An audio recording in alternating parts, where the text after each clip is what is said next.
Good morning बच्चों, how are you? कैसे हो? प्रणाम, Radhe Radhe, good morning, hello, Ram Ram, Radhe Krishna, good morning, Ram Ram,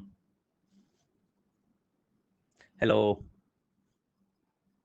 emoji of, चलो भाई इमोजी ऑफ करते हैं। आज होना है सेंटर ऑफ मास, है ना? तो डिस्कशन तो अपना हो ही रहा है, डाउट क्लियरिंग सेशन की जगह सेंटर ऑफ मास ही पढ़ाया जाएगा। और आज होना है इम्पल्स। वैसे तो इम्पल्स हो गया था है ना? इम्पल्स तो हो गया था, बट इस पे प्रॉब्लम्स होनी है दो तीन, ठीक है ना? हाँ, क्वेश्चन नहीं हुआ था। और इसके बाद होना है सेंटर ऑफ मास फ्रेम, ठीक है ना? और कुछ प्रॉब्लम्स होनी है उसके बाद भी अच्छे वाली, ठीक है? आगे बढ़े, चलो आगे बढ़ते हैं।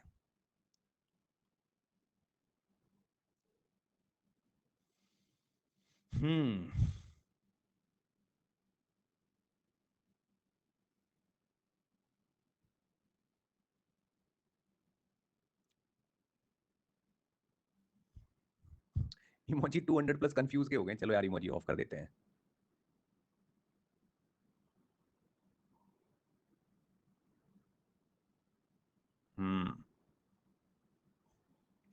स्पेक्स, चश्मा नहीं पहना हमने।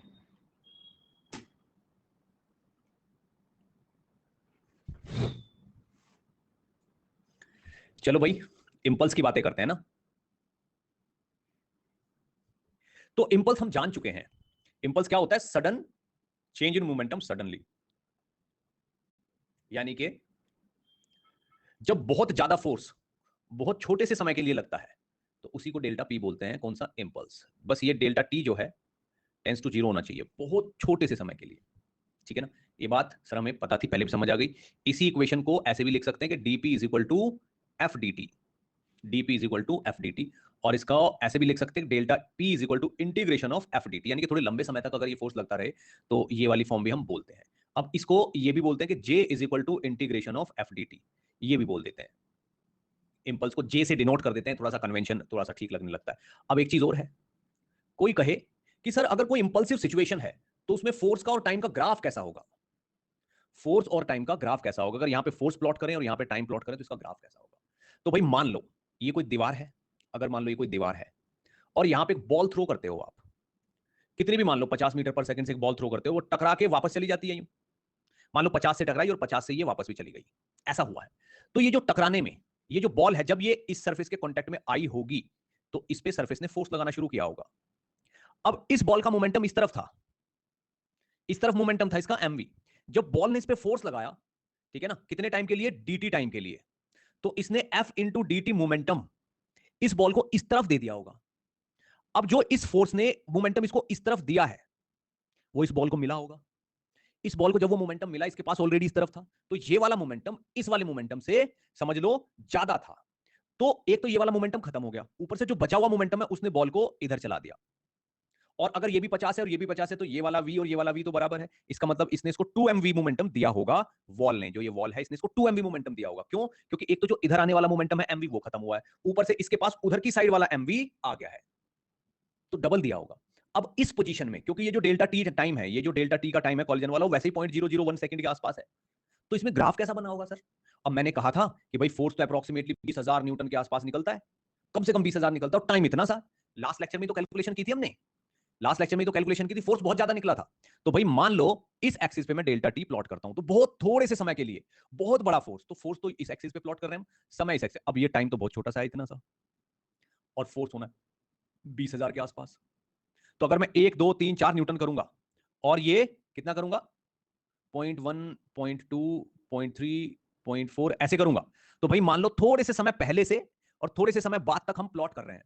तो ये कॉलिजन का पॉइंट है मान लो इस जगह पे, तो भाई यहां से फोर्स यूं जाएगा ऊपर की तरफ, बहुत ऊपर तक जाएगा, बहुत ऊपर तक जाके, बहुत ऊपर तक जाके यूं आ जाएगा, ऐसे यूं ये फोर्स होगा इस तरीके का।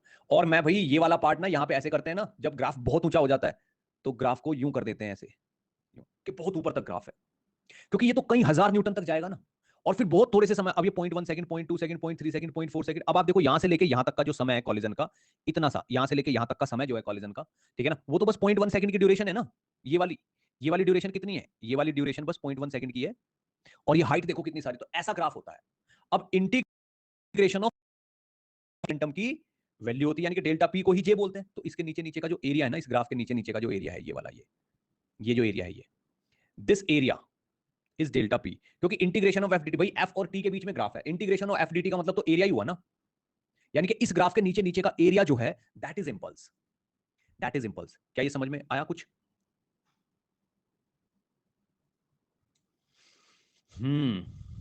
लेग आया, लेग। अब ठीक है, थोड़ा सा हो रहा है लेग यार, मैं इसका क्या करूं यार। ठीक है चलो, अगर ये सारी बातें इस पेज पे लिखी हुई समझ आ गई हो तो इनमें कोई बहुत बड़ी बात नहीं है, बड़ी बातें अब होंगी। ठीक है ना, मेरे को आप 1 मिनट देना, मैं इंटरनेट कनेक्शन चेक करूंगा।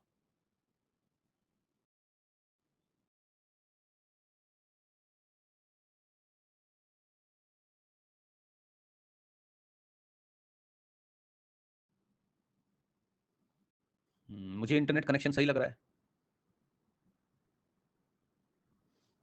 एक बार मैं स्पीड चेंज चेक कर लूं।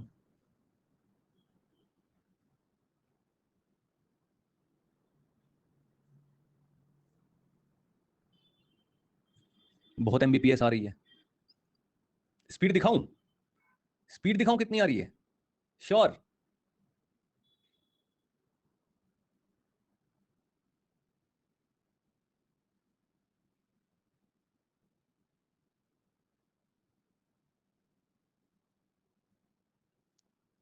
पीएस 180 एमबीपीएस आ रही है स्पीड।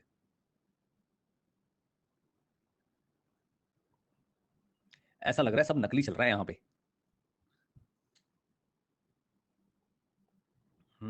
चलो बेटा, आप शुरू करते हैं ना, चलो। अच्छा एक चीज सुनना आप, मैं एक एग्जांपल ले रहा हूं from our daily life. Daily life से एक एग्जांपल ले रहा हूं मैं, ठीक है, जिसमें हमें समझ में आ जाएगा कि भाई इंपल्स एक्चुअल में इतना ही लगता है, और चाहे किसी भी तरीके से कैलकुलेट कर लो इतना ही लगता है। ठीक है ना, बहुत ध्यान से सुनना बात को। मान लो भाई एक बॉल है हमारे पास, ये रही एक बॉल, क्रिकेट की बॉल है, ठीक है, और यहां पे एक बैट है हमारे पास, ये मान लो बैट है, ठीक है। अब क्रिकेट की बॉल है, ग्राउंड में है हम, बॉल आ रही है इस तरफ, और बॉल के आने की स्पीड है वही 50 मीटर पर सेकंड, इतनी होती है। या रियल लाइफ का एग्जांपल ले रहे हैं तो भाई क्रिकेट की फास्ट बॉल ले लो, फास्ट बॉल जो होती है क्रिकेट की, उसका स्पीड कितनी होती है? अप्रोक्सीमेटली 160 किलोमीटर पर आवर होती है ना, फास्ट बॉल की 160 किलोमीटर पर आवर होती है, 150 160 भी हो जाती है। ठीक है ना, तो मान लो बहुत ही फास्ट बॉलर है, इतनी देर है, और अगर नो बॉल भी कर दी जाए ना, नो बॉल, ऐसे होते हैं ना कि झटके के साथ फेंक देते हैं ऐसे, अगर झटके के साथ फेंक दें तो 180 तक भी जा सकती है, झटके के साथ फेंक दे तो 180 किलोमीटर पर आवर भी जा सकती है, थोड़ी और फास्ट हो सकती है। ठीक है ना, अगर 180 किलोमीटर पर आवर है तो उसको 5/18 से अगर डिवाइड करोगे ना, तो 18 से 18 कट के 10 हो जाएगा, और ये 50 मीटर पर सेकंड आ जाएगी। तो मीटर पर सेकंड में बॉल फेंकी जा सकती है 50 के रेट से। ठीक है ना, हाँ, फेंकी बॉल। अब मान लो जो बैट्समैन है, जो बैट्समैन है उसने इस पे सिक्स मारा, सिक्स मारा, और बाउंड्री से बाहर कर दिया।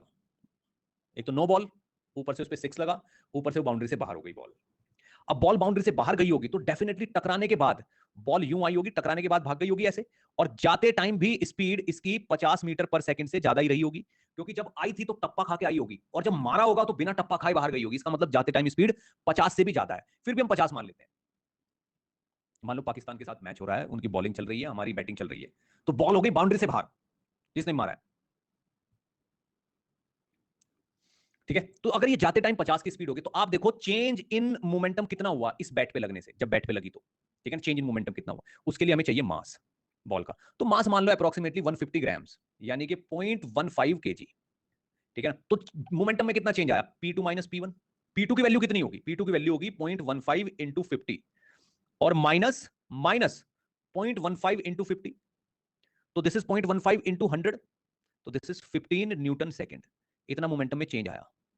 आप देखो, इस बॉल को अगर बैट ने हिट किया है तो बॉल पे क्या लगा होगा? बॉल पे ऐसे फोर्स लगा होगा, बैट ने फोर्स लगाया होगा, और उस फोर्स ने इस बॉल का मोमेंटम इधर से इधर कर दिया। बॉल आ तो इधर रही थी, टकरा के इधर चली गई, 15 न्यूटन सेकंड इसका चेंज इन मोमेंटम आ गया। ठीक है ना, अब मेरे मेरे को ये बताओ बच्चों, अगर 15 न्यूटन सेकंड मोमेंटम आ गया, और कॉलिजन का टाइम कितना होता है? कॉलिजन का टाइम होता है 0.001 सेकंड, तो भाई बॉल पे ये वाला जो फोर्स है अगर इसको कैलकुलेट करें तो ये फोर्स कितना आया होगा? Delta P by delta T.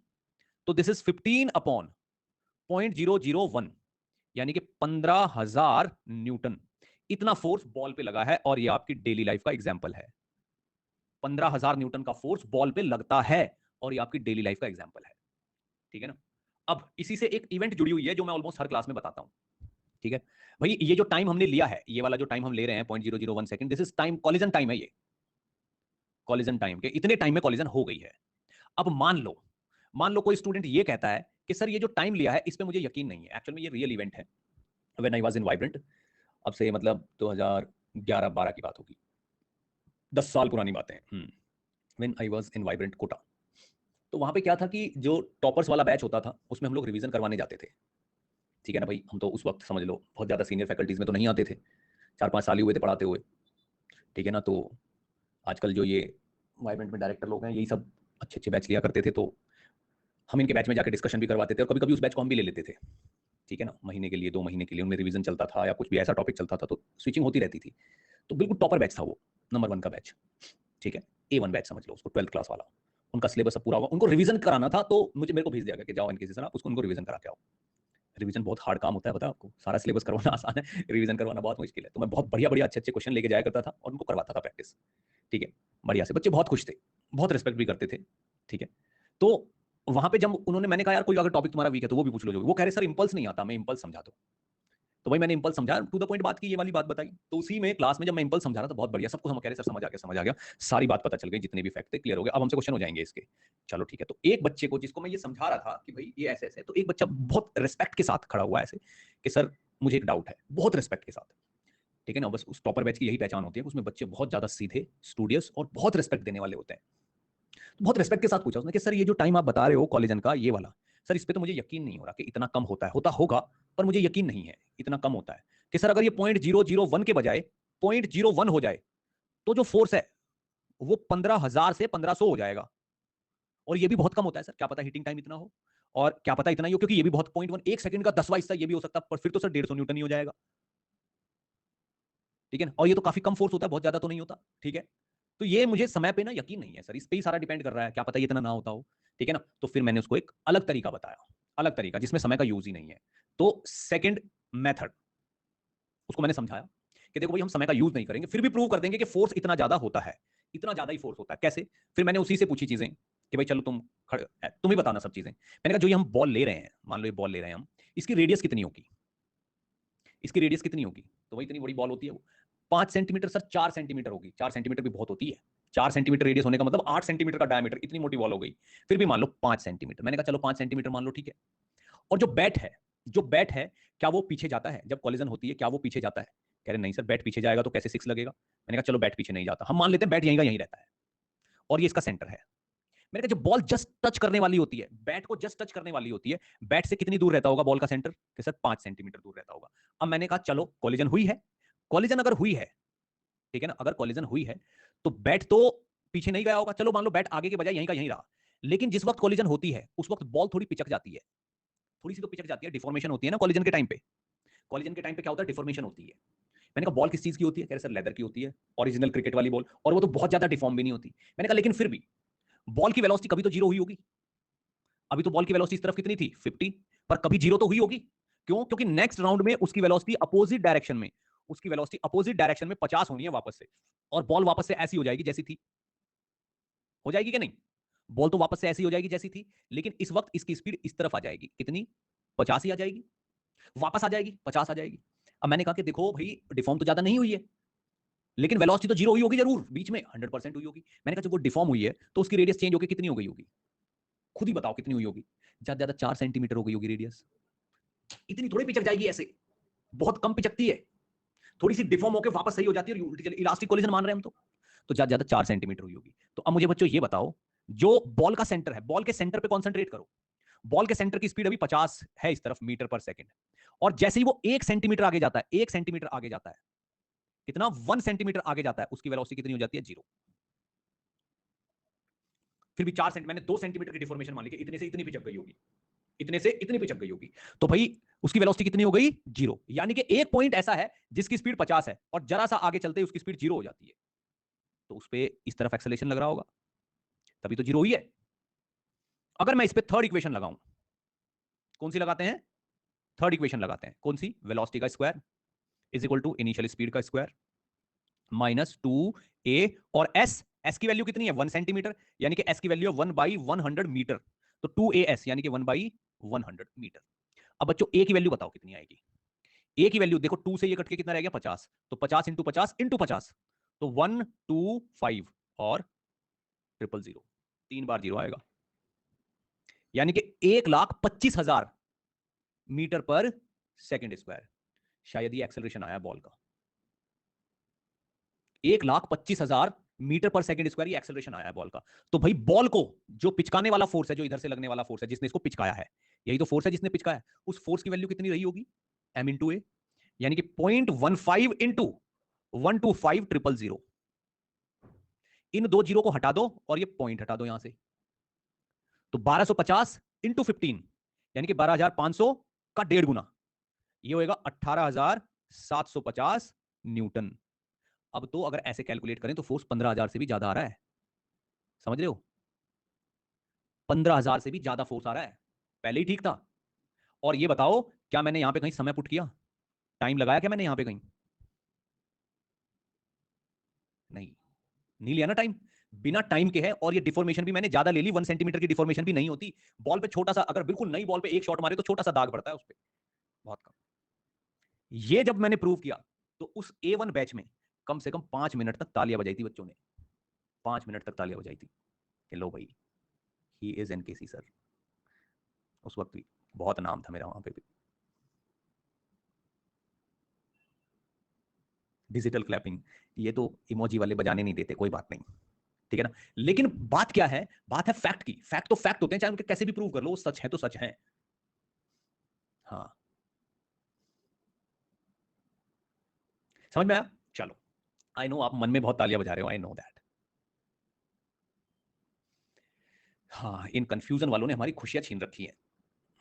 थोड़ी थोड़ी सी तो खुशियां होती हैं लाइफ में, वो भी निपटा देते हैं ये, ठीक है। चलो, तो भाई इतना समझ में आ गया कि यार फोर्स तो बहुत ज्यादा लगता है, मतलब 15-20 हजार न्यूटन के आसपास तो उस क्रिकेट की बॉल पे फोर्स लग जाता है, जो हमने डेली लाइफ का एग्जांपल लिया है।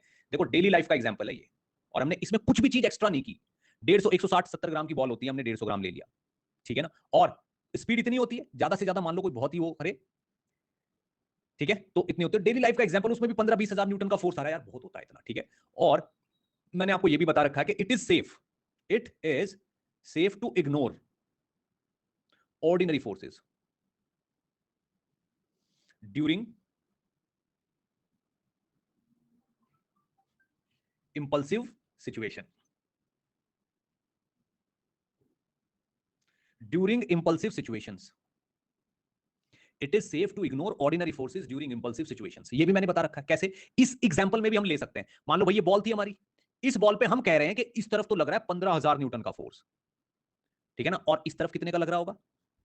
0.15 इंटू 10 mg, 1.5 न्यूटन का फोर्स लग रहा होगा। mg 1.5 न्यूटन का फोर्स लग रहा होगा। और कॉलिजन कितनी देर की है? कॉलिजन है 0.001 सेकंड की। तो 15,000 के सामने 1.5 न्यूटन, कितनी शर्म आएगी इसको, mg को। सोच के देखो, mg तो मना ही कर देगा लगने को कि मैं नहीं लग रहा, रहने दो, ठीक है ना। फिर भी मान लो हमने जबरदस्ती इसको कह के चलना यार लगते हैं, mg को भी मना लिया, कोई बात नहीं, कुछ ना कुछ तो होगा ही, चल लगते हैं। अब mg को यहां आके पता चला कि यार ये तो मोमेंटम चेंज निकालने लग गए। एक तो इस तरफ का मोमेंटम चेंज निकाल रहे हैं, एक्स डायरेक्शन का, और फिर भाई वाई डायरेक्शन का भी मोमेंटम चेंज निकाल रहे हैं। अब मोमेंटम में चेंज के लिए तो फोर्स में डेल्टा टी की मल्टीप्लाई करनी पड़ती है। एक तो वैसे ये 1.5 न्यूटन था, जब इसे पता चला कि 0.001 की और मल्टीप्लाई भी होनी है, ये तो भाग ही जाएगा, कहेगा इतनी बेइज्जती में सहन नहीं कर सकता, बहुत हो गया। हम पता चला छोटे हैं, पर ऐसा थोड़ा ही है कि तुम 0.001 की भी मल्टीप्लाई करोगे इधर आके, ठीक है ना। तो भाई ये जब इसमें 0.001 की मल्टीप्लाई हुई, ये तो 15 के आसपास आ गया, ठीक है, डिसेंट है, ठीक है ना, ठीक है, डिसेंट है। क्या चल रहा है ये, ठीक है, ये तो 15 न्यूटन के आसपास आ गया। और ये कितना आया? 1.5 न्यूटन इंटू 0.001, तो 0.0015 न्यूटन सेकेंड। तो इसको तो इग्नोर ही कर सकते हैं, सोच के देख लो। वैसे भी ये कितना पलट देगा वेलोसिटी को? बहुत ही कम चेंज कर पाएगा ड्यूरिंग इंपल्सिव सिचुएशन। बस इसने बोला ड्यूरिंग इंपल्सिव सिचुएशन, बस जितनी देर के इंपल्स लगता है उतनी देर के लिए इग्नोर कर सकते हैं, बाद में तो इसका इफेक्ट आएगा ही आएगा। भाई इसी की वजह से तो बॉल ग्राउंड पे गिरेगी जाके, 6 लगेगा, और ये बाउंड्री मान लो, यहाँ पे बाउंड्री के बाहर चली जाएगी बॉल, इसी की वजह से mg की वजह से। तो ऐसा नहीं है कि mg कुछ कर नहीं रहा है, लेकिन यहां पे जहां कोलिजन हुई है वहां पे mg का इफेक्ट 0.001 सेकंड में कुछ नहीं था, लेकिन उसके बाद ये ग्राउंड पे गिरा देगा। तो वो तो एक लॉन्ग टर्म इफेक्ट है, आगे की लाइफ का इफेक्ट है वो, ड्यूरिंग इंपल्सिव सिचुएशन नहीं है कुछ भी। ठीक है ना, क्या मेरी बात समझ में आ रही है? अब इस फैक्ट को कि it is safe to ignore ordinary forces during impulsive situation, इस फैक्ट को समझने के लिए एक मैं क्वेश्चन करा रहा हूं आपको, ध्यान से देखना। क्या क्वेश्चन है वो भी पता चल जाएगा आपको। मान लो भाई ऐसा कोई प्लेटफॉर्म है और इस पे दो ट्राइंगल्स रखे हुए हैं, ट्राइंगुलर वेजेस वेज रखे हुए हैं ऐसे, यूं एक ऐसे रखा है मान लो और एक ऐसे रखा हुआ है। तो भाई ये दोनों बिल्कुल आइडेंटिकल हैं, मतलब सारी ही सिचुएशन आइडेंटिकल है। दो अलग अलग केसेस हैं ये वाला एंगल थीटा है यहां पे और ये वाला भी थीटा है, थीटा को मान लो 37 मान लो। तो एक बॉल है भाई वो यहां से आ रही है, यहां पे भी एक बॉल है बिल्कुल आइडेंटिकल बॉल, वो यहां से आ रही है।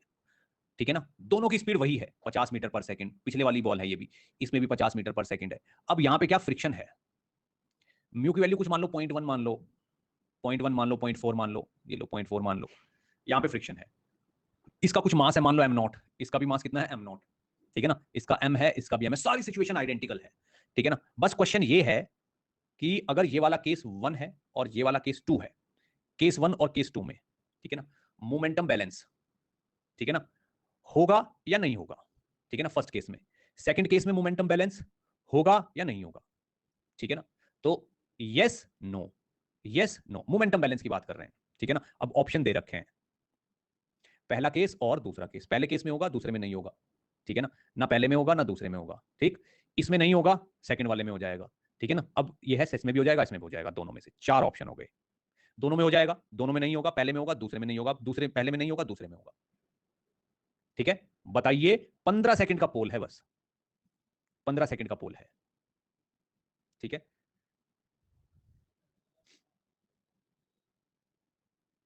आंसर वाला पोल दूं क्या?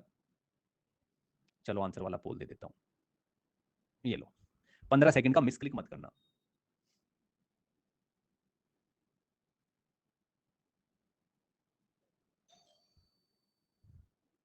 ओके, चलो 38% लोग कह रहे हैं कि सेकंड वाले में हो जाएगा और इसमें नहीं होगा।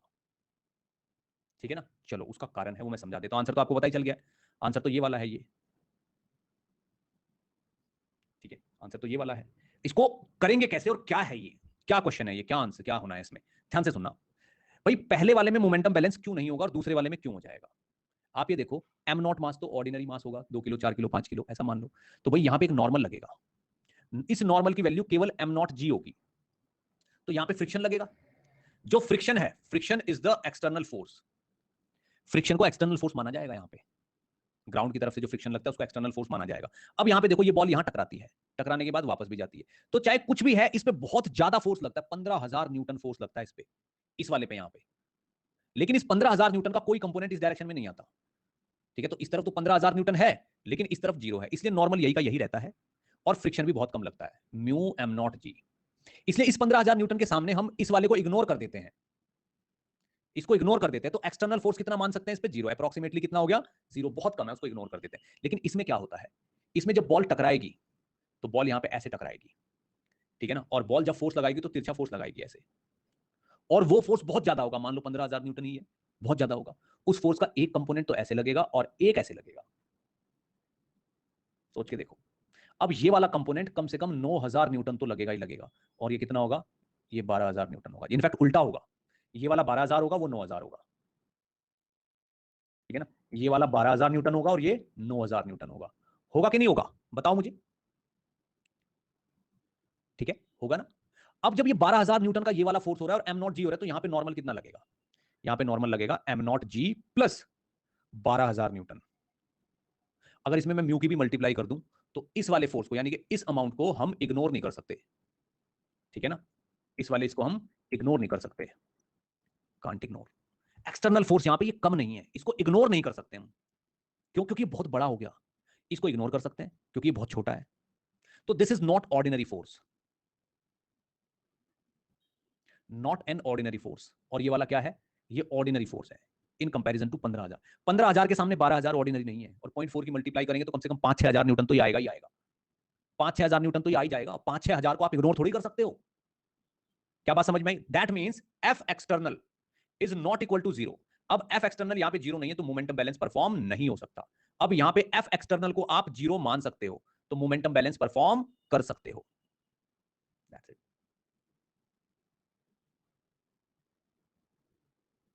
क्या बात समझ में आई? बस यहां पे इन 4 ऑप्शन में से एक को टिक करना था कि भाई कौन से में मोमेंटम बैलेंस पॉसिबल है और कौन से में नहीं है। और मोमेंटम बैलेंस तो कॉमन सेंस बताती है कि मोमेंटम की डायरेक्शन में ही करेंगे, और इस पर्टिकुलर केस में मोमेंटम किस डायरेक्शन में है? हॉरिजॉन्टल डायरेक्शन में, तो इसलिए हॉरिजॉन्टल डायरेक्शन के मोमेंटम की ही बात की है उसने। ठीक है, क्या बात समझ में आई? Is it okay? Shiv sir, momentum balance क्या होता है?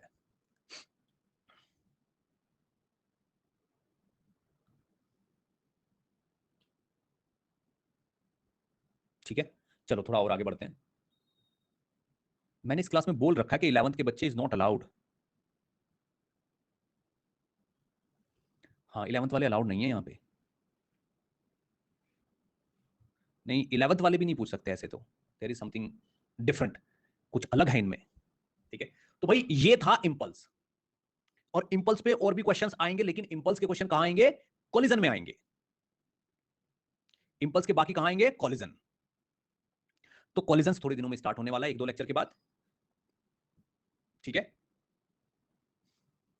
ओके। कल आया था सर, कल के एग्जाम में आया था इंपल्स वाला। Okay good. अब भाई देखो, ध्यान से देखो फिर से। इंपल्स के बाद आता है centre of mass frame. Centre of mass frame के बाद एक क्वेश्चन कराऊंगा मैं अच्छे वाला। सेंटर मास फ्रेम थोड़ा जल्दी जल्दी करते हैं क्योंकि इसमें फंडे बहुत सारे हैं। ठीक है ना, और ये मेंस के लिए काफी अच्छा टॉपिक लगता है मुझे। मेंस के पॉइंट ऑफ व्यू से बहुत बढ़िया टॉपिक लगता है।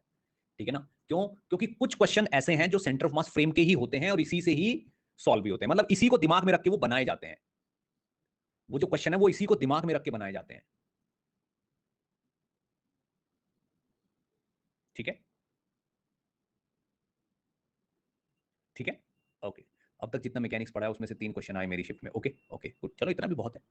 3 क्वेश्चन आने का मतलब है कि आपके 15% के आसपास काम हो गया है, 12-15%। अब सुनना बात को ध्यान से। सेंटर ऑफ मास फ्रेम क्या होता है? ठीक है ना भाई, फ्रेम तो हम जानते ही हैं, जिस जगह बैठ के हम सब चीजें ऑब्जर्व करते हैं। तो फ्रेम क्या होता है? प्लेस। ठीक है ना, वेयर फ्रॉम वी ऑब्जर्व, जहां से हम ऑब्जर्व करते हैं उस जगह को फ्रेम बोलते हैं। ठीक है, किस जगह पे बैठ के सब चीजों को ऑब्जर्व कर रहे हैं, तो हम तो इस फ्रेम से देख रहे हैं, हम तो नॉन इनर्शियल फ्रेम से देख रहे हैं, हम तो एक्सेलरेटेड फ्रेम से देख रहे हैं। ऐसा होता है ना, ऐसा ही सेंटर ऑफ मास फ्रेम होता है ये। तो फिर भाई सेंटर ऑफ मास फ्रेम कौन सा होता है? ठीक है ना, यानी कि frame of centre of mass होता है ये। यानी कि जब आप सेंटर ऑफ मास पे बैठ जाते हैं, ठीक है ना, ठीक है ना, यानी कि फ्रॉम सेंटर ऑफ मास आप ऑब्जर्व करते हैं। ऑब्जर्व फ्रॉम सेंटर ऑफ मास, जब आप सेंटर ऑफ मास से ऑब्जर्व करते हो तो उस फ्रेम को सेंटर ऑफ मास फ्रेम बोलते हैं। अब भाई सेंटर ऑफ मास तो इमेजिनरी पॉइंट है, सेंटर ऑफ मास तो इमेजिनरी पॉइंट है सर, उस पर बैठ कैसे जाते हैं? तो भाई बैठना थोड़ी है सेंटर ऑफ मास पे, इमेजिन ही तो करना है, जस्ट इमेजिन करना है, बैठना थोड़ी है, उस पर बैठे हुए इमेजिन करना है चीजों को। चलो ठीक है, ये भी बात ठीक हो गई सर, ठीक है ठीक है। चलो, तो सर हमने तो सुना है कि अगर कोई 2 ऑब्जेक्ट होते हैं, मान लो एक ऑब्जेक्ट तो ये है, एक ऑब्जेक्ट ये है, ये इस तरफ चल रहा है, ये इस तरफ चल रहा है, तो इनका तो सर सेंटर ऑफ मास भी चलता है। सेंटर ऑफ मास भी तो चलेगा, कितने से? वीसीएम से चलेगा सर सेंटर ऑफ मास। इतनी बार तो हमने वीसीएम निकाला है। अब आप उस पॉइंट पे बैठ गए, यानी कि जो पॉइंट चलता है उसी पे बैठ गए, तो आपको वीसीएम कितना दिखने लगेगा? आपको तो वीसीएम 0 दिखेगा। भाई सेंटर ऑफ मास फ्रेम से काम करना है हमें, तो हमने क्या किया? सिचुएशन में सेंटर ऑफ मास ढूंढा और उस पर बैठ गए। तो अगर कोई हमसे पूछे कि भाई तुम्हारी वेलोसिटी कितनी है, तो आंसर तो 0 ही होता है ना हमेशा, क्योंकि हम तो अपने रिलेटिव सब कुछ देख रहे हैं, खुद को तो स्टेशनरी मानते हैं। तो हमारी वेलोसिटी कितनी दिखेगी हमें? 0। अब ये 0 दिख रही है हमें हमारी वेलोसिटी, इसका मतलब सेंटर ऑफ मास की वेलोसिटी 0 बता रहे हैं हम। और भाई रूल्स तो ये कहते हैं कि mass into velocity of centre of mass is equal to net momentum. Net momentum ये नहीं होता, याद करो, वो पढ़ा था ना, m1v1 plus m2v2 plus and so on is equal to mass of the system into velocity of centre of mass. होता है कि नहीं होता है? हो गया। अब mass of the system into velocity of centre of mass, ये तो नेट मोमेंटम हो गया। इसका मतलब ये है कि जिस जगह पे बैठ के आपको वीसीएम 0 दिख रहा है, वहां तो आपको नेट मोमेंटम 0 दिखेगा। नेट मोमेंटम कितना दिखेगा? 0 दिखेगा। इसका मतलब यार सेंटर ऑफ मास पे बैठ के तो नेट मोमेंटम जीरो दिखता है, तो बिल्कुल सही बात है ये। इसलिए इस फ्रेम का दूसरा नाम जीरो मोमेंटम फ्रेम भी होता है। इस फ्रेम का दूसरा नाम जीरो मोमेंटम फ्रेम भी होता है इसी वजह से, क्योंकि इसमें मोमेंटम कितना दिखता है, जीरो। अब सर ये बातें हम कर तो रहे हैं, क्या ये सही निकलेंगी? बिल्कुल सही निकलेंगी, ट्राई करके देख लो चाहे तो। यानी कि इस फ्रेम में बैठ के सर मोमेंटम जीरो दिखेगा, श्योर। हाँ भाई जीरो दिखेगा, चाहे चेक कर लो कैसे, ये लो चेक कर लो। मान लो एक ब्लॉक ये रहा और एक ब्लॉक ये रहा, कुछ भी दे दो, मान लो ये 1 kg का ब्लॉक है और ये 2 kg का ब्लॉक है, और भाई ये इधर चल रहा है 3 मीटर पर सेकंड से और ये भी इधर चल रहा है 2 मीटर पर सेकंड से, तो इनका कहीं सेंटर ऑफ मास होगा।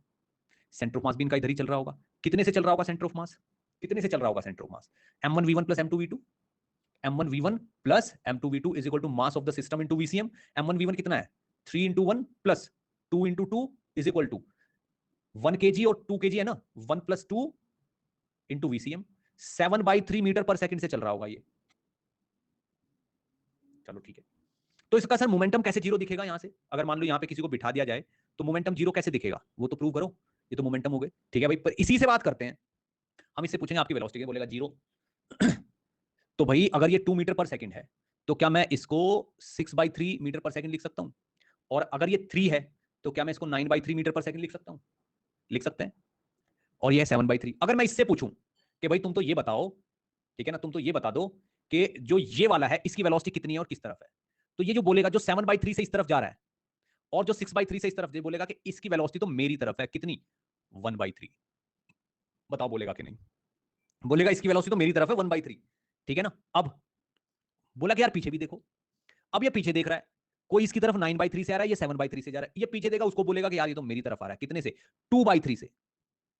2/3 से इस तरफ आ रहा है, ठीक है ना। तो इसको बोला गया कि यार दोनों का मोमेंटम जोड़ के बता दो। कह रहा भाई देखो दोनों का बता तो दूंगा मैं, लेकिन विद साइन जोड़ना पड़ेगा क्योंकि विद रिस्पेक्ट टू ग्राउंड होता है। तो अगर ये वाली डायरेक्शन आप पॉजिटिव ले रहे हो तो इसका मोमेंटम आएगा पॉजिटिव का 1 इंटू 2/3 m1v1 प्लस इसका मोमेंटम आएगा नेगेटिव का m2v2, तो 2 इंटू माइनस का 1/3। तो अब आप देखो 2/3 माइनस 2/3 इज इक्वल टू 0। यानी कि इस आदमी को इसका मोमेंटम भी इस तरफ 2/3 दिख रहा है और इस आदमी को इसका मोमेंटम भी इस तरफ 2/3 दिख रहा है। कैंसिल होकर जीरो नहीं हो गया? प्रूव हो गया। देखो आपके सामने प्रूव हो गया, जबकि इनके मोमेंटम जीरो नहीं है ही नहीं जीरो, बट प्रूव हो गया। देखो जीरो मोमेंटम दिखता है, इसलिए सेंटर ऑफ मास पे बैठ के पूरे सिस्टम का मोमेंटम हमेशा जीरो ही दिखेगा। अगर जीरो नहीं आ रहा है तो गलत हो गया, समझ लो कहीं ना कहीं। देखो आपके सामने है, जीरो मोमेंटम फ्रेम बोलते हैं इसको। चलो सर बहुत बढ़िया, ये बात भी समझ आ गई। दूसरा पॉइंट क्लियर करते हैं। तो भाई हमने इससे दूसरी बात फिर पूछी कि यार एक चीज और बताओ कि आपको एक्सेलरेशन ऑफ सेंटर ऑफ मास कितना दिख रहा है। वो तो हंसेगा बहुत जोर जोर से कि यार जब velocity of centre of mass he zero है तो तुम खुद ही बताओ एक्सेलरेशन ऑफ सेंटर ऑफ मास कितना दिखना चाहिए? कितना दिखना चाहिए? जीरो दिखना चाहिए। तो जीरो दिख रहा है मुझे, तो तुम तो शॉक्ड हो जाएंगे कि यार ये तो एक्सेलरेशन भी जीरो बता रहा है, एक्सेलरेशन भी जीरो बता रहा है। और हमने तो सुना है कि m1a1 plus m2a2 and so on is equal to mass of the system into acceleration of centre of mass. यानी कि जो भी एक्सटर्नल फोर्स होता है, net external force is equal to होता है mass of the system into acceleration of centre of mass. Mass of the system into acceleration of centre of mass. अब यही वाली चीज हो गई जीरो, इसका मतलब एफ एक्सटर्नल तो कितना दिखेगा? जीरो। यानी कि जो भी इस फ्रेम में बैठा होगा, सेंटर ऑफ मास फ्रेम में बैठा होगा, उसको एक्सटर्नल फोर्स हमेशा कितना दिखेगा? जीरो। चाहे एक्सटर्नल फोर्स जीरो हो या ना हो, पर उसको एक्सटर्नल फोर्स जीरो ही दिखेगा, ठीक है ना। अब कुछ लोग सोच रहे हैं सर इसको तो समझा दो आप कह रहे हो कि एक्सटर्नल फोर्स है तब भी जीरो दिख रहा है, ऐसे कैसे? ठीक है ना, तो मैं एक एग्जांपल ऐसा ही ले रहा हूं जिसमें एक्सटर्नल फोर्स में जबरदस्ती लगाऊंगा फिर भी जीरो दिखेगा। देखना मैं जानबूझ के एक्सटर्नल फोर्स लगाऊंगा वो फिर भी जीरो दिखेगा, ठीक है ना। ध्यान से देखना इसको, एग्जांपल को आप।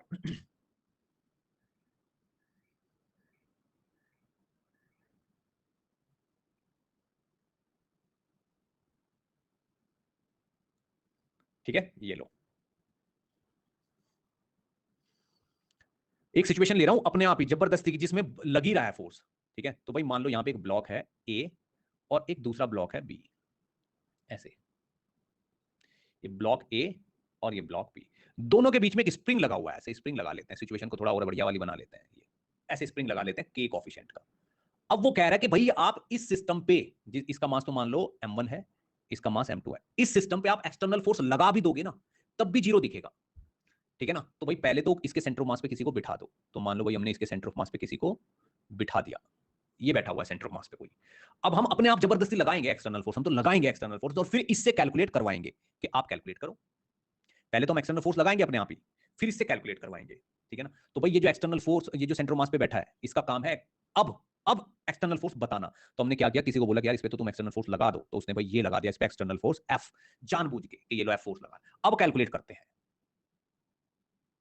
अब क्या करते हैं, अब कैलकुलेट करते हैं, देखते हैं जीरो कैसे बताता है ये, ठीक है ना। अब मेरी बात को ध्यान से सुनना आप, भाई ये सेंटर ऑफ मास पे बैठा हुआ इंसान है, हमें रियलिटी में तो पता है ना, रियलिटी में क्या होता है, total F external is equal to होता है मास ऑफ द सिस्टम यानी कि m1 plus m2 into acceleration of centre of mass. और हमने सिस्टम में क्या क्या लिया, m1 और m2 को हमने सिस्टम में लिया है।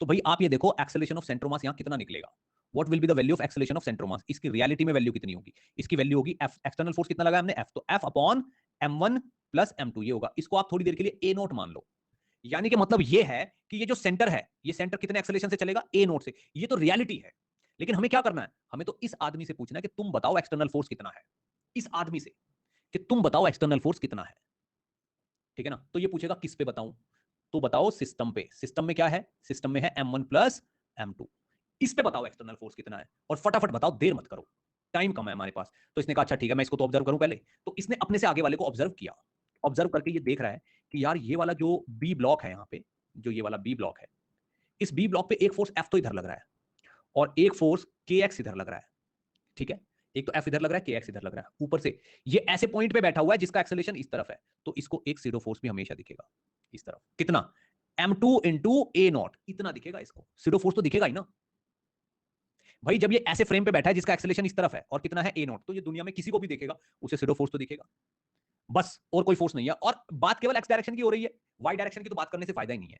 तो भाई यहां पे अगर इससे पूछा जाए कि एक्सटर्नल फोर्स कितना है, तो ये बोलेगा देखो भाई तुम्हारी मर्जी है, इसको आप कंसीडर करो या मत करो, कोई फर्क नहीं पड़ता, क्योंकि दूसरे पे तो इस तरफ लगाओगे ही आप और फिर नेट फोर्स जोड़ोगे तो जीरो आ जाएगा, ठीक है ना। तो ठीक है मान लेते हैं, ये वाला फोर्स मान लेते हैं क्या जा रहा है, तो वो कह रहा है कि इस वाले ब्लॉक पे, बी ब्लॉक पे नेट फोर्स इस तरफ, बी ब्लॉक पे नेट फोर्स इस तरफ कितना है, F minus m2 A not. तो उसने हमसे क्लियर किया कि यार तुम एक चीज बताओ, फोर्स एक्सटर्नली तो निकालना है, हाँ एक्सटर्नल निकालना है जो कोई और लगा रहा है, हाँ तो फिर स्प्रिंग वाले को क्यों गिन रहे हो, इसको तो हटाओ, ये तो इंटरनल फोर्स है, it's a part of internal force situation का, तो इसको तो हटाओ, ये तो कैंसिल आउट हो, ऐसे तो फोर्स बनते रहते हैं खत्म होते रहते हैं, ऐसा ही उस पर भी लगेगा, तो इसको तो हटा दो, ये लो। तो किसी और का लगाया हुआ फोर्स कितना है, किसी और का लगाया फोर्स है F minus m2 A not, बिल्कुल सही बात है भाई, ये लॉक कर दिया, क्या कर दिया, ये हमने लॉक कर दिया कि भाई इतना फोर्स बता रहा है ये, और किस तरफ बता रहा है, इस तरफ बता रहा है, इस वाले पे। अब हम उसको बोलेंगे कि यार उसका भी बनाओ, ठीक है, तो भाई उसने इसका एफबीडी बनाया यहाँ पे छोटे वाले का, ये बोल रहा है उस पे ये वाला केएक्स तो लेना ही नहीं है, और उस पे तो कोई फोर्स लग नहीं रहा है, एक सिंगल फोर्स लग रहा है, वो इस तरफ लग रहा है, कौन सा, m1 ए नॉट, केवल सीडो फोर्स दिखेगा जब वो इस तरफ को देखेगा, क्योंकि उसका एक्सेलरेशन तो इस तरफ है, तो सीडो फोर्स उसको उल्टा दिखाई देगा ऐसे यूं, केवल एक फोर्स लग रहा है किस पे, ए ब्लॉक पे। तो इसको लॉक कर देते हैं, एफ ए की वैल्यू कितनी बता रहा है ये, m1 इंटू ए नॉट, इसको अगर हम लॉक करेंगे, ठीक है ना, तो किस तरफ बताएंगे कि किस तरफ लग रहा है, ठीक है ना, आंसर होगा इस तरफ लग रहा है। तो अब पूरे सिस्टम पे एफ नेट निकालो, या पहले इसको कैलकुलेट कर लो भाई, एफ ए की वैल्यू कितनी आई है, m1 into A not, A not की वैल्यू कितनी आई है, F upon m1 plus m2, ये आपके एफ ए की वैल्यू है, ये इस पे कितना है एफ बी, एफ बी की वैल्यू बताओगे कितनी होगी, एफ बी की वैल्यू होगी एफ माइनस m2 इंटू ए नोट, ए नोट कितना होगा F upon m1 plus m2, जरा एक स्टेप और सॉल्व कर लो, तो m1f m2f माइनस m2f, तो कितना बच गया, m1f upon m1 plus m2, ये एफ बी की वैल्यू है। अब मुझे एक चीज बताओ बच्चों, इस पूरे सिस्टम पे अगर मैं इतने को एक सिस्टम मानूं, अगर मैं इतने को एक सिस्टम मान रहा हूं यूं, तो इस पूरे सिस्टम पे एफ बी तो इधर लग रहा है और इस तरफ कितना लग रहा है, एफ ए लग रहा है, और दोनों बराबर हैं, देखो बराबर है कि नहीं, देखो ये एफ ए को देखो और एफ बी को देखो, ये भी m1 f upon m1 plus m2 है और ये भी m1 f upon m1 plus m2 है कि नहीं, F A is equal to F E, तो नेट फोर्स कितना हुआ, नेट एक्सटर्नल फोर्स कितना हुआ, जीरो, प्रूव हो गया, प्रूव हो गया, नेट एक्सटर्नल फोर्स जीरो है।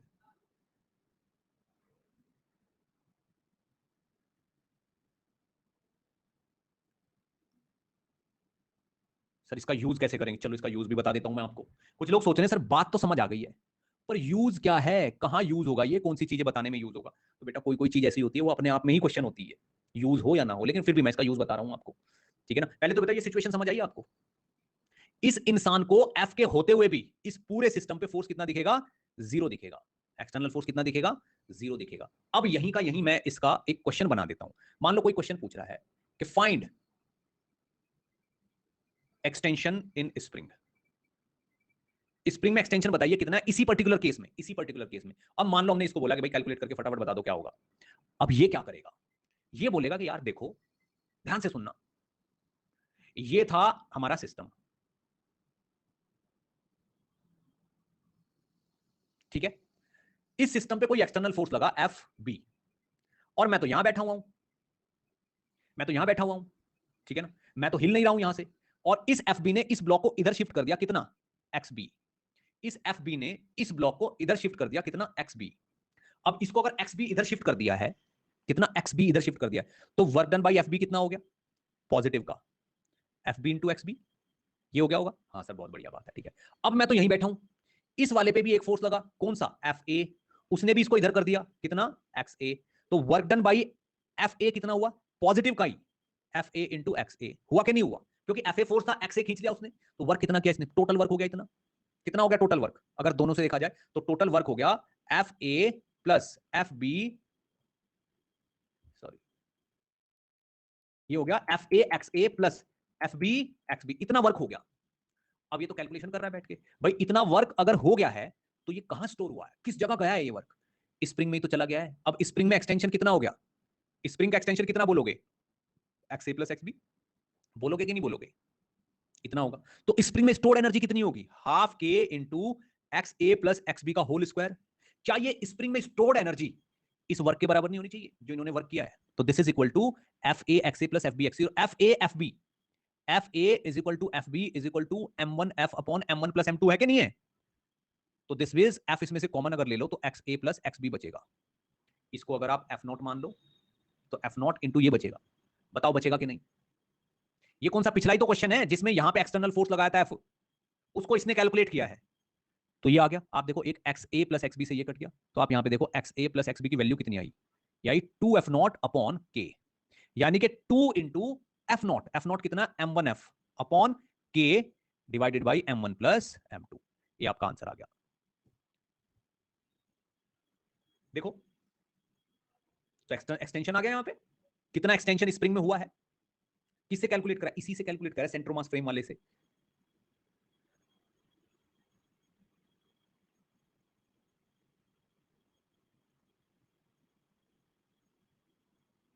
सर मैंने centre of mass backlog short से किया है, मैं उस कोर्स की शीट सॉल्व कर सकता हूं, बिल्कुल कर सकते हो, तुरंत करना शुरू कर दो, पर एक्सरसाइज 1 एक्सरसाइज 2 और होमवर्क शीट ही करना अभी, ठीक है ना, और आगे की एक्सरसाइज मत करना क्योंकि मटेरियल मैंने बहुत सारा दे रखा है, पर इतना मटेरियल इतनी जल्दी होता नहीं है, एक्सरसाइज 1 2 होमवर्क शीट, ठीक है ना। चलो, क्या ये बात समझ में आ गई कि भाई आप यही तो पूछ रहे थे कि इसका यूज क्या है, तो हमने एक क्वेश्चन बना दिया इस पे कि भाई स्प्रिंग में एक्सटेंशन बता दो। अब ये एफ बी किसने कैलकुलेट कर रखे थे, सेंटर मास फ्रेम वाले नहीं तो कैलकुलेट कर रखे थे, उसी के हिसाब से क्वेश्चन हुआ, तो ये फायदा हो जाता है। कल मेरा पेपर है, गॉड ब्लेस यू बेटा, God bless you and best of luck. जिन जिन लोगों का कल एग्जाम है उन लोगों के लिए बेस्ट ऑफ लक।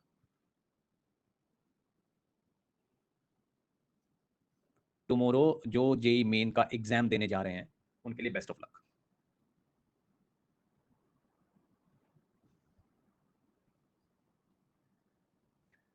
हाँ ठीक है ना, बहुत पीसफुली जाके पेपर देके आना, बहुत आराम से।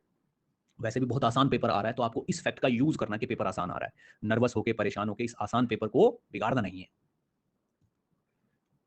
आसान होने का यूज करना है आपको कि आसान आ रहा है तो लेट्स यूज इट, ऐसा।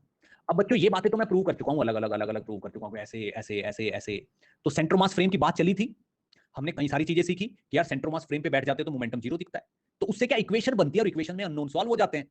ऐसे ही सेंटर मास पे बैठ के एक्सटर्नल फोर्स भी जीरो दिखता है, उसमें भी इक्वेशन बनती है, अननोन सॉल्व हो जाते हैं, ठीक है ना, ये बात थी। अब एक तीसरा फैक्ट है जो शायद शायद बहुत कम लोग बताते हैं, बहुत ध्यान से सुनना। तीसरा फैक्ट ये कहता है कि अगर आप काइनेटिक एनर्जी निकालते हो सेंटर ऑफ मास फ्रेम में तो वो मिनिमम आती है, दैट इज मिनिमम, सबसे कम energy centre of mass frame में आती है, ठीक है ना। अगर आप उसमें जोड़ देते हो एक स्पेशल टर्म, कौन सी, half into mass of the system into VCM का स्क्वायर, ये टर्म उसमें जोड़ देते हो तो पूरे सिस्टम की काइनेटिक एनर्जी बन जाती है जो ग्राउंड फ्रेम से आती है। अब ये जो फैक्ट है, ये फैक्ट ऐसा है कि बहुत कम लोग इसको जानते हैं और बिल्कुल ट्रू फैक्ट है। क्या है ये, ये बोल रहा है कि एक बार काइनेटिक एनर्जी निकाल लो सबकी सेंटर ऑफ मास फ्रेम से, बढ़िया बात, फिर वो एनर्जी मिनिमम होगी, उससे कम एनर्जी हो ही नहीं सकती किसी भी फ्रेम में, सबसे कम एनर्जी वही होगी। ठीक है। दूसरा, अब ये एनर्जी कम है, ग्राउंड फ्रेम में एनर्जी इससे हमेशा ज्यादा होगी, हमेशा इससे ज्यादा होगी ग्राउंड फ्रेम में एनर्जी। तो भाई वो डिफरेंस क्या है जो ग्राउंड फ्रेम में और इसकी एनर्जी में है? तो ग्राउंड फ्रेम की एनर्जी मिल जाएगी आपको अगर आप इस सेंटर ऑफ मास फ्रेम की एनर्जी में ये वाली टर्म जोड़ दोगे। यानी कि अगर मैं इस वाली टर्म को पहली टर्म मानता हूं, इस वाली टर्म को दूसरी टर्म मानता हूं, तो ये वाली आपकी तीसरी टर्म है। यानी कि तीसरी टर्म आपको मिल जाएगी 1+2 करके, पहली टर्म दूसरी टर्म इज इक्वल टू तीसरी टर्म, ये मिल जाएगी। सर इसका प्रूफ? नो नीड, प्रूफ की कोई नीड नहीं है, आपको जरूरत ही नहीं है, फालतू का काम है, मैं कराऊंगा भी नहीं, करवाता था मैं पहले पर अब नहीं कराऊंगा, ठीक है ना। लेकिन सर इसको फायदा क्या होगा, इसका जो एप्लीकेशन है वो मैं आपको करा दूंगा, इस पे बेस्ड क्वेश्चन करा दूंगा, मैं आपको आपको प्रूफ दे दूंगा कि हाँ ये है। लेकिन इसका जो प्रूफ है ना वो एकदम बेसिक वाला प्रूफ, वो नहीं, लॉजिकल सेटिस्फैक्शन देख अभी का अभी प्रूफ कर दूंगा यहीं पे कि देखो सही आएगा, ठीक है ना। एग्जांपल ले लेते हैं, यही वाला, यही एग्जांपल ले लेते हैं अपना, यही एग्जांपल, इसी से काम कर लेते हैं, ठीक है ना। इसी ये रहा ना एग्जांपल, हमें चेक ही तो करना है कि सही बैठता है कि नहीं बैठता है, जो आपने बताया वो सही निकलता है कि नहीं निकलता, वही तो करना है। चलो करते हैं। सबसे पहले पहली टर्म निकालते हैं, कौन सी? Kinetic energy from the centre of mass, centre of mass पे बैठ के काइनेटिक है, तो भाई इससे बात करते हैं कि भाई तुम ये बताओ आगे वाले की एनर्जी कितनी है। ये बोलेगा इसकी एनर्जी है हाफ इंटू 2 इंटू 1/3 का स्क्वायर, तो किसको तो 1/3 दिखेगी ना। अच्छा, अब पिछले वाले की भी बता दो, वो बोलेगा इसकी है हाफ इंटू 1 इंटू 2/3 का स्क्वायर, तो टोटल कितनी हो गई? इस वाले 2 से तो ये वाला 2 कट गया, तो कितना हो गया 1/9। इस वाले 2 से ये वाला 2 कट गया, तो ये हो गया 2/9, तो दिस इज 3/9। 5/9 होगी क्या? 1/3, 3/9 लिख दो थोड़ी देर के लिए। तो भाई ये तो आपकी पहली टर्म हो गई, 3/9 जूल हो गई। अब दूसरी टर्म निकाल लो, दूसरी टर्म क्या थी? दूसरी थी half into mass of the system into VCM का स्क्वायर। एक बार चेक कर लो दूसरी टर्म क्या थी, यही तो थी दूसरी term, half into mass of the system into VCM का स्क्वायर। तो ये कितनी होगी? Half into mass of the system, mass of the system हो गया 1+2 इंटू वीसीएम का स्क्वायर, वीसीएम कितना है 7/3, तो 7/3 का स्क्वायर। तो ये कितना हो गया? 3 इंटू 49 डिवाइडेड बाई 2 और डिवाइडेड बाई 9, तो this is 3 into 49 divided by 2 into 9। इसको ऐसे ही रहने दो, अभी ऐसे ही रहने दो, 49/6 हो गया, समझ लो, ठीक है ना, 49/6 हो गया। ओके, अब थर्ड टर्म निकालते हैं। थर्ड टर्म क्या है? Kinetic energy from the ground, वो तो डायरेक्ट करेंगे। इसकी एनर्जी कितनी होगी? हाफ इंटू 1 इंटू कितने से चल रहा था ये, इसको कितने से चलते हुए माना था हमने? 3 मीटर पर सेकंड से, हाफ एम वी स्क्वायर, तो 9 हो गया, प्लस हाफ एम, इसको कितने से चलते माना? 2 से, इंटू 4, तो ये कितना हो गया? 9/2 प्लस 8/2, 9/2 और 8/2 कितना हो गया? 17/2, ये हो गया।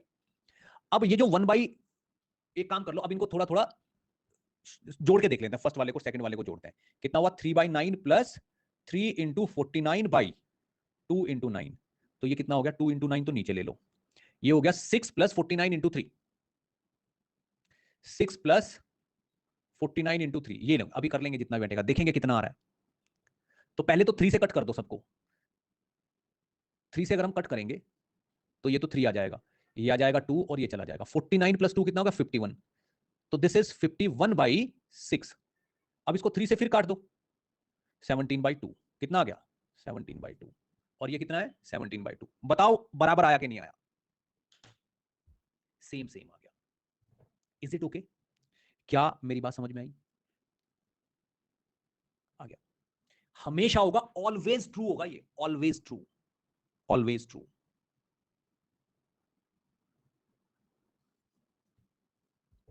ऑलवेज ट्रू हो गया ये, हमेशा के लिए।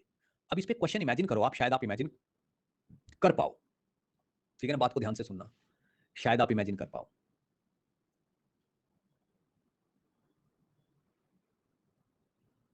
सर ये फॉर्मूला आपने बनाया? नहीं, मेरा बनाया हुआ नहीं है यार, ये तो फैक्ट है, पहले से ही फेक है, जो अच्छे बैचेज हैं उनमें बताया जाता है, इसका यूज होता है, इस पे क्वेश्चन भी आ जाते हैं। मान लो क्वेश्चन में ये बोल रखा है, ठीक है ना, कि भाई एक का मास तो है 2 kg और एक का मास है 3 kg, ये है। सर आप क्रेडिट क्यों नहीं लेते? अरे क्रेडिट में बहुत दिक्कत है, कहीं कुछ गलत हो जाए तो उंगलियां उठाते हैं लोग, सर आपने बताया था, मुझे भी किसी ने बताया है, क्या मिलेगा क्रेडिट लेके? आप बस याद रख लो, वही बात है। मान लो वो कहता है कि एक का मास 2 kg है, एक का मास 3 kg है। हाँ सर ठीक है। अब दोनों की जो काइनेटिक एनर्जी है, दोनों के मिला के जो काइनेटिक एनर्जी है, ठीक है ना, वो है 20 या 200 जूल। दोनों के मिला के काइनेटिक एनर्जी कितनी है? 200 जूल। ठीक है। और सेंटर ऑफ मास से काइनेटिक एनर्जी अगर सेंटर ऑफ मास से देखें तो वो है 100 जूल। तो सेंटर ऑफ मास की वेलोसिटी बताइए कितनी है? अब मान लो आपको ये वाला फॉर्मूला नहीं पता, ये वाला फॉर्मूला आपको नहीं पता, ये फॉर्मूला यूज नहीं करना, ये मान लो पढ़ा नहीं है आपको। वो बोल रहा है काइनेटिक एनर्जी तो इतनी है और सेंटर मास फ्रेम से सेंटर मास पे बैठ के काइनेटिक एनर्जी इतनी दिखती है। तो बताइए सेंटर मास की वेलोसिटी कितनी है?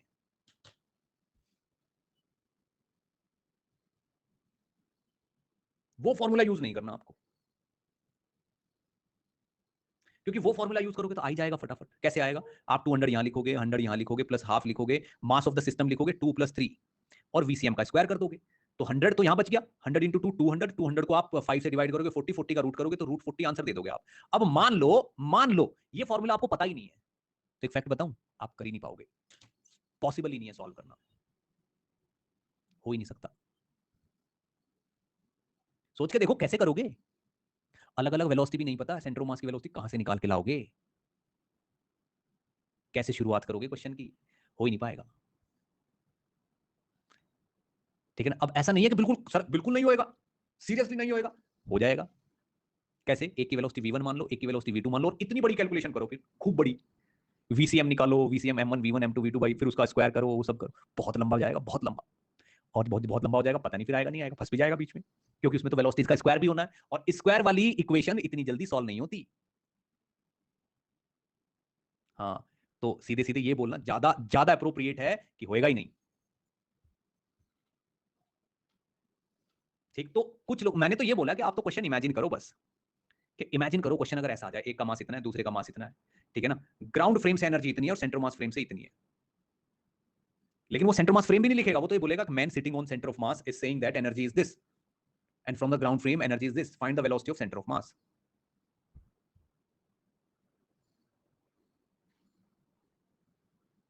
पता है क्या करेंगे लोग बाग?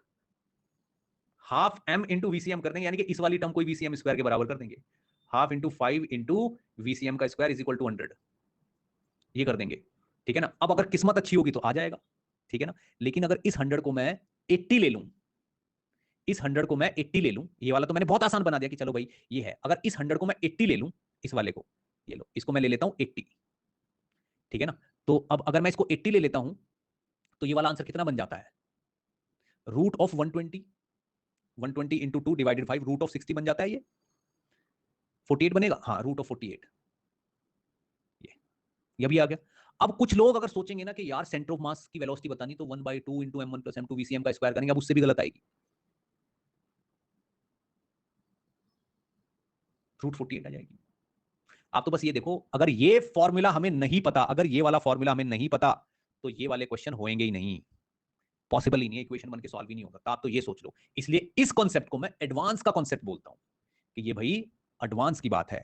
वही चीजें तो एडवांस में है जो चीज एक ही तरीके से हो रही है, फैक्ट है ये वही कर पाएगा जिसको बताया गया हो, वरना नहीं होएगा। जिनको पता है वो तो एक चुटकी में निपटा देंगे इसको, जिसको नहीं पता वो इक्वेशन बना के सॉल्व करके आएंगे। सबको पता भी नहीं हो, इजी भी हो। आप खुद सोच के देख लो, जिन लोगों ने मुझसे नहीं पढ़ा, मतलब they are not my student, पहले क्या उनको ये बात पता थी? सोच लो खुद से। नो, अपने मन से बोलो, पता नहीं थी। नहीं बताते लोग बात, एंड इट एग्जिस्ट, आपके सामने एग्जिस्ट करती है। कितना इजी क्वेश्चन बनता है इस फैक्ट पे, मैंने तो आपको प्रूव करके भी दिखाया है। देखो 17/2 ऐसे भी आता है और ऐसे भी आता है, यही आता है, सेम सेम आएगा। ये फैक्ट है, पता होनी चाहिए चीजें। सर एडवांस में अभी तक ऐसा क्वेश्चन पूछा है? ऑलमोस्ट ऑलमोस्ट पूछ लिया है। अब मैं सबको बताऊंगा। हाँ, सबको बताना यार, सब तक बात पहुंचाना ही तो बहुत बड़ी बात है। सब तक बात पहुंचाना इज अ बिग डील। ठीक है, चलो, ओके भाई। 1 घंटा 21 मिनट हो गई है, वी हैव 9 मिनट्स। ठीक है, अब मुझे एक चीज बताओ यहां पे, ठीक है, सेंटर मास फ्रेम के बारे में जितनी बातें मुझे बतानी थी मैंने बता दी, ठीक है ना। अगले उसमें हम एक क्वेश्चन करेंगे, ठीक है ना, या एक क्वेश्चन यहीं पे निपटाते हैं। मान लो भाई ये कोई प्लेटफॉर्म है और यहां पे एक अच्छा खासा खाली होलोस्फीयर है। ये क्या है? एक होलोस्फीयर।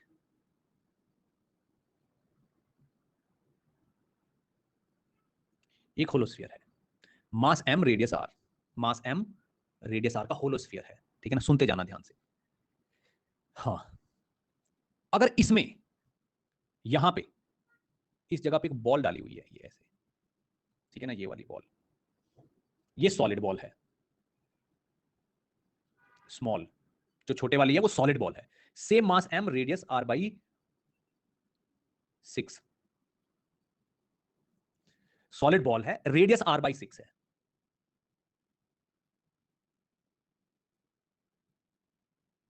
ठीक है, r बाई 6 है। इसको रिलीज कर दिया, रिलीज फ्रॉम रेस्ट,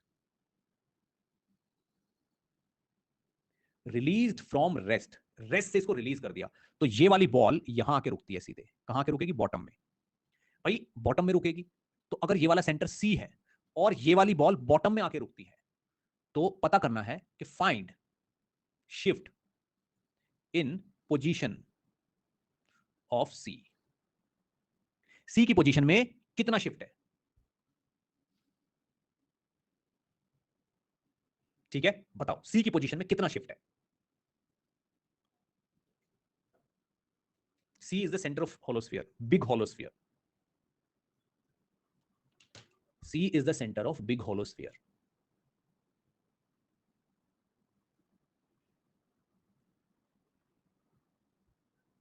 बताइए, फटाफट बताओ, क्योंकि 5 मिनट का टाइम बच रहा है बस। दोनों के मास सेम है, एग्जैक्टली exactly, दोनों के मासेस सेम है, m is equal to m, but एक की रेडियस r है और एक की रेडियस r बाई 6 है, r by 2, r by 4।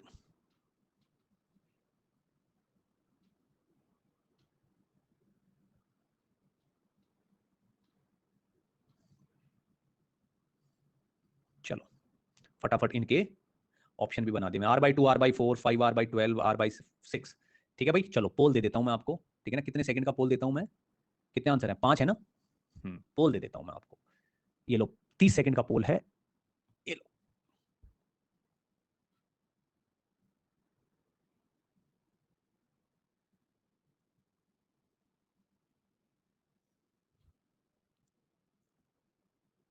Everything is smooth, सब कुछ आइडियल है यहां पे।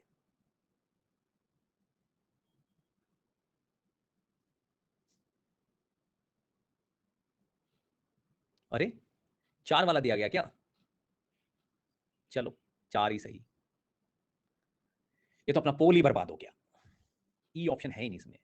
खैर पोल तो बर्बाद नहीं हुआ, ठीक है ना। बहुत सारे लोगों को ई लगाना था, वो लगा नहीं पाए, तो डी लगा दिया लोगों ने, सी लगा दिया, ठीक है, ये भी ठीक है। इसमें तो जितने बहुत कम लोगों ने पोल किया है, इसका मतलब। ठीक, चलो मेरा काम है बताना। बच्चों इसको इमेजिन करना है, इमेजिन करो। इसको ऊपर से देखो, आप ऊपर से यूं देखेंगे हम, ऊपर से यूं, यूं ऊपर से देख, इसको ऐसे देख रहे हैं यूं। जब आप इसको ऐसे देखोगे यूं, तो आपको एक बड़ा स्फीयर दिखाई देगा, ऐसे ऊपर से देख रहे हो आप। उसका सेंटर यहां पे दिखाई देगा और एक आपको छोटा स्फीयर दिखाई देगा यहां पे, ऐसे दिखाई देगा। तो ये वाली बॉल तो नीचे आना शुरू करेगी और ये थोड़ी आगे जाना शुरू करेगी। भाई जब इसके अंदर ये नीचे, ये वाली तो आगे जाएगी ना, तो क्या होगा, ऊपर से जब देखोगे तो ये जो सी है ये तो आगे चलेगा, और इसका जो सेंटर है सी डैश, ये भी आगे चलेगा। भाई ऊपर से देखोगे तो ये भी आगे चलेगा और ये भी आगे चलेगा, चलेगा कि नहीं चलेगा? हाँ सर। अब मुझे एक बताओ, दोनों के मास कितने हैं? दोनों के मासेस तो सर सेम है। अगर इन दोनों के मासेस सेम है, तो इनके सेंटर ऑफ मास कभी चेंज नहीं होने चाहिए। कॉमन सेंटर ऑफ मास कभी चेंज नहीं होना चाहिए, ठीक है। कॉमन सेंटर ऑफ मास कभी चेंज नहीं होना चाहिए, ये वाला यहां। इसका मतलब यह है कि अगर दोनों के मासेस सेम है और दोनों पूरे सिस्टम पे कोई एक्सटर्नल फोर्स है नहीं, जो भी लग रहा है इंटरनल, भाई बाहर से कोई एक्सटर्नल फोर्स थोड़ी लगा रहा है इस पे, कहीं कोई फोर्स नहीं है हॉरिजॉन्टल डायरेक्शन में, तो जितना ये चलेगा उतना ये भी चलेगा। तो दोनों कहां मीट करेंगे? यहां। क्योंकि जब ये बॉटम पे आ जाएगा ना, तो दोनों एक दूसरे के ऊपर होंगे, दोनों सेंटर मास एक दूसरे के ऊपर होंगे, तो ये सेंटर मास भी उतना ही आगे चलेगा, ये भी उतना ही आगे चलेगा, ठीक है ना। अब दोनों सेंटर के बीच की जो डिस्टेंस है दैट इज 5r/6। तो ये आधी डिस्टेंस कितनी हो जाएगी? ये वाली आधी डिस्टेंस कितनी हो जाएगी? This is 5r/6 divided by 2, तो आंसर इज 5r/12। ये आंसर होगा। ग्रेविटी वर्टिकल डायरेक्शन में है और शिफ्ट इसका सेंटर केवल हॉरिजॉन्टल में होगा, तो हम केवल हॉरिजॉन्टल डायरेक्शन को देखेंगे। 5r/2 is the answer. बहुत कम लोग इसमें पोल कर पाए हैं, ठीक है ना। खैर बात है सही आंसर की, यहां लिखा हुआ है, जिसको पता है उसने फटाफट कर दिया। सर 5r/6 क्या आया बेटा? 5r/6 आया r - r/6 करके, इसके सेंटर से और इसके सेंटर के बीच की जो डिस्टेंस है दैट इज 5r/6।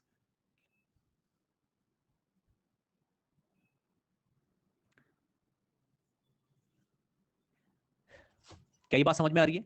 तो ये वाला सेंटर और ये वाला सेंटर दोनों एक दूसरे की तरफ चलेंगे सेम वेलोसिटी से, सेम डिस्प्लेसमेंट लेंगे सेम टाइम में, क्योंकि दोनों के मासेस सेम है, ठीक है ना, दोनों के मासेस सेम है, ये इधर से और ये इधर से, ठीक है। चलो तो बच्चों आज की क्लास हम यहीं पर समाप्त करते हैं और कल से हम कॉलिजन शुरू करेंगे। लेकिन कल तो पेपर है, इसलिए कल क्या होगा? कल होगा डिस्कशन। किसका डिस्कशन होगा? एक तो सर्कुलर मोशन की 4A और 4B, ये रेडी करके आना। दूसरी वर्क पावर एनर्जी की एक्सरसाइज 2, 1 तो ऑलमोस्ट हमने की थी, 1 की थी क्या हमने, ठीक है ना, 1 का काफी कुछ हो गया था, तो इतना होगा कल का डिस्कशन, ठीक है। ठीक, कल ये होगा, ठीक, इसके लिए रेडी हो क्या ना। चलो thank you so much, bye bye, take care. और बस कल का दिन और है, कल पेपर है, परसों से अपनी स्पीड पकड़ लेंगे हम। चलो ठीक है, okay, bye bye, take care.